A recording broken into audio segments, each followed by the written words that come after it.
I had a big reality check this week about what's really most important, because I had lost myself. I had lost my way.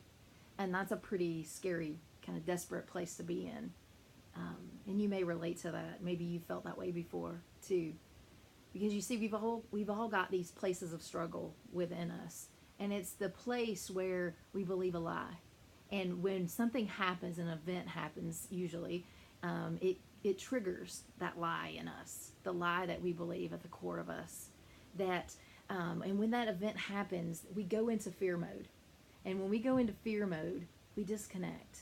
We disconnect from people that we love. We disconnect from ourselves often, and we disconnect from peace, and we disconnect from God. We miss God altogether there.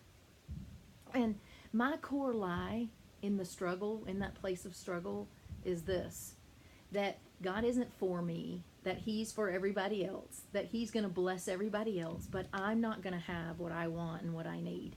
That I am on my own to get what I need and what I want for myself. That He really doesn't care about me in the end. Well, your lie may be different than my lie, or it may be similar in some way. But regardless of the lie, that core lie that we all have, regardless of the lie, our response is still the same.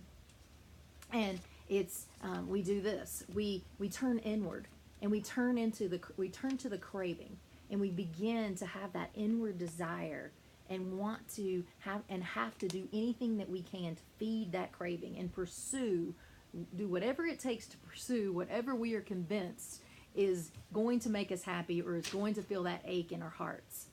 And we believe it's what we deserve. We believe that we've got to have it because the ache hurts so badly, or it aches so deeply. And we lose ourselves in that place. We lose ourselves to performance. We lose ourselves to achievement. And we become tormented by the lies of fear and the lies of the scarcity thinking.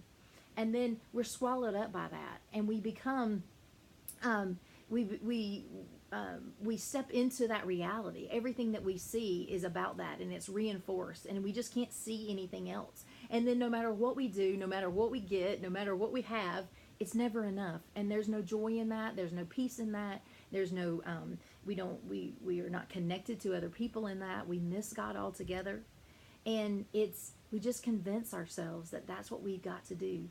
We even oftentimes in that place give ourselves to other people so much, or to other things so much, that in thinking that we've got to do that in order to get what we want from them, or to have what we want. We've got to do this or do that. And that never works either, and that just exhausts us and brings us back to the same place. And it's all just this big fat lie that's stealing life right out from under our noses every day. And it's stealing connection. It's stealing our relationships. It's stealing our life. It's stealing those we love. And it's stealing our joy and peace. But because, you see, we weren't created to perform or to achieve or to do, for that matter. We were created to love. We were wired for connection. But we get it so backwards in our humanness. We get blinded, and then that deception just begins to permeate us. And we can't see anything else, and we react to things. And then we begin to force things. And then the more we try, the harder we try to get it, the further away it seems. And then the angrier we get, and the more alone we feel, and the more miserable we feel. And then we start to demand, and we start to tantrum even.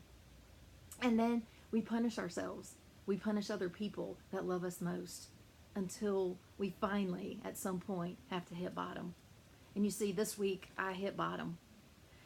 And that bottom is an awful place to be. It's a scary, scary, desperate, dark place. Except the only thing good about bottom is that there's nowhere up from there, of course. And the second thing is that we're finally at the end of ourselves. And when we can get to the end of ourselves, then we're finally open to hearing something other than the lies in our head, and that we're open to truth. And even though that truth may be painful, we are desperate for truth in those moments at bottom. And, the other beautiful thing about hitting bottom is that God is patiently there waiting on us. And He's so kind, and He's so loving, and He's so patient, because He knows the war that's waged against us. He knows what we're coming up against in the lies. And he's fighting for us, even though we abandon him, even though we run away from him, even though we're angry at him and we think he's punishing us. But he's not. Because in that darkness of that pit, in that darkness of the bottom, the lie, when he shines his truth, his light of truth on that lie, the lie has to fall away. And when that lie falls away, we are able to connect again. And connection is restored, and intimacy is restored, and hope is restored and renewed. And then our hearts can come back to life. And it's such a beautiful thing. But that's only in his presence. When we encounter his presence in that place, and his light of truth shines so brightly on the bottom. So if you're in the struggle of the lie, and if you're feeling stuck in the performance or the achievement trap, or you're being tormented by those the lies of fear and scarcity thinking, well then hear me on this. He has not abandoned you. He is not for everybody else. He is for you, and he is not punishing you. You're being deceived by the lies of the enemy who is trying to steal life from you right up under your nose. But God is patiently, lovingly waiting on you at the bottom of that pit to surrender to the struggle. He's waiting on you to just surrender and give up so that he can soften your heart, so that he can reconnect with you, and so that he can shine his light of truth into that lie, into that darkness, and fill that ache in your heart with his consuming love. So today, will you surrender to the struggle and allow him to love on you and allow him to shine his light of truth so that you can no longer have to be in the dark?